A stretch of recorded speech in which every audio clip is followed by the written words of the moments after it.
Sahabat setia Go Word yang dikasihi Tuhan, Shalom. Hari ini adalah Selasa 25 Februari 2025. Kita akan bersama-sama merenungkan firman Tuhan hari ini yang diambil dari Injil Markus 9 ayat 30 sampai dengan 37. Mari kita siapkan hati kita. Haleluya, haleluya, haleluya. Tiada yang kubanggakan selain salib Tuhan, karenanya semua yang tersalib bagiku dan aku bagi dunia. Haleluya, haleluya, haleluya. Tuhan bersamamu dan bersama rohmu. Inilah Injil suci menurut Markus, dimuliakanlah Tuhan. Pada suatu hari Yesus dan murid-muridnya melintasi Galilea. Yesus tidak mau hal itu diketahui orang sebab ia mengajar murid-muridnya. Ia berkata kepada mereka, Anak manusia akan diserahkan ke dalam tangan manusia dan mereka akan membunuh dia. Tetapi 3 hari setelah dibunuh ia akan bangkit. Mereka tidak mengerti perkataan itu namun segan menanyakannya kepada Yesus. Kemudian Yesus dan murid-muridnya tiba di Kapernaum. Ketika sudah berada di rumah, Yesus bertanya kepada para murid itu, "Apa yang kalian perbincangkan tadi di jalan?" Tetapi mereka diam saja, sebab di tengah jalan tadi mereka mempertengkarkan siapa yang terbesar di antara mereka. Lalu Yesus duduk dan memanggil ke-12 murid itu, katanya kepada mereka, "Jika seorang ingin menjadi yang terdahulu, hendaklah ia menjadi yang terakhir dari semuanya dan menjadi pelayan semuanya." Yesus selalu memanggil seorang anak kecil ke tengah-tengah mereka. Kemudian ia memeluk anak itu dan berkata kepada mereka, "Barang siapa menerima seorang anak seperti ini demi namaku, dia menerima aku. Dan barang siapa menerima aku, sebenarnya bukan aku yang mereka terima, melainkan Dia yang mengutus aku." Demikianlah sabda Tuhan. Terpujilah Kristus. Sahabat setia Go Word yang dikasihi Tuhan, Shalom. Saya pernah berjumpa dengan seorang yang sakit, namanya sakit psoriasis, kelainan sel darah.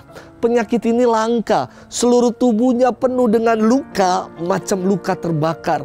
Bau dari luka-luka itu sungguh menyengat akibat ada nanahnya ya. Dan saya yakin pribadi yang kena penyakit ini, menderita penyakit ini pasti sangat kesakitan. Namun dalam penderitaannya, yang sakit ini yang saya jumpai mengatakan kepada saya, "Romo, iblis boleh menyakiti tubuh saya, namun jiwa saya dan iman saya tidak goyah, sepenuhnya saya serahkan pada Tuhan." Wow, dahsyat sekali. Di tengah segala derita, di tengah segala pengalaman kesakitannya, ia tetap mau berserah dan mengandalkan Tuhan. Dalam firman Tuhan hari ini, Yesus menubuatkan penderitaannya. Ia berfirman, Anak manusia akan diserahkan ke dalam tangan manusia dan mereka akan membunuh dia. Tetapi 3 hari setelah dibunuh ia akan bangkit.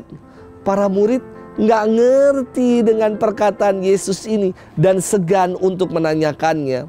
Mungkin kita pun tidak habis pikir dan tidak mengerti kenapa Tuhan harus menderita, mengapa Tuhan kok malah mati, dan mengapa ia harus memikul beban dosa kita. Justru pertanyaan-pertanyaan inilah yang menjadi pokok iman kita. Bahwa Allah yang kita imani adalah Allah yang murah hati, Allah yang mau solider dengan manusia. Melalui pengalaman penderitaan dan wafat Yesus di kayu salib, menjadi nyata ungkapan kasih Allah. Ia rela memberikan putranya yang tunggal untuk menjadi kurban pendamaian bagi segala dosa-dosa kita. Istilah kurban berakar kata Ibrani korban yang berarti dekat. Kurban Kristus di kayu salib menjadi pendekat relasi kita, merajut kembali relasi kita dengan Allah yang terusak akibat dosa. Sahabat setia Go Word yang dikasihi Tuhan, penderitaan itu dari kata Sansekerta dira, artinya menahan atau menanggung. Penderitaan berarti menahan atau menanggung sesuatu yang tidak menyenangkan, yang tidak mengenakan. Sebagai orang beriman, Makna penderitaan kita tidak lepas dari penderitaan Yesus di salib. Artinya, dalam setiap derita yang kita alami, Tuhan tetap hadir, Tuhan tetap memikul dan menanggung bersama dengan kita. Maka jangan mengeluh saat kita berpeluh, saat kita berkeringat.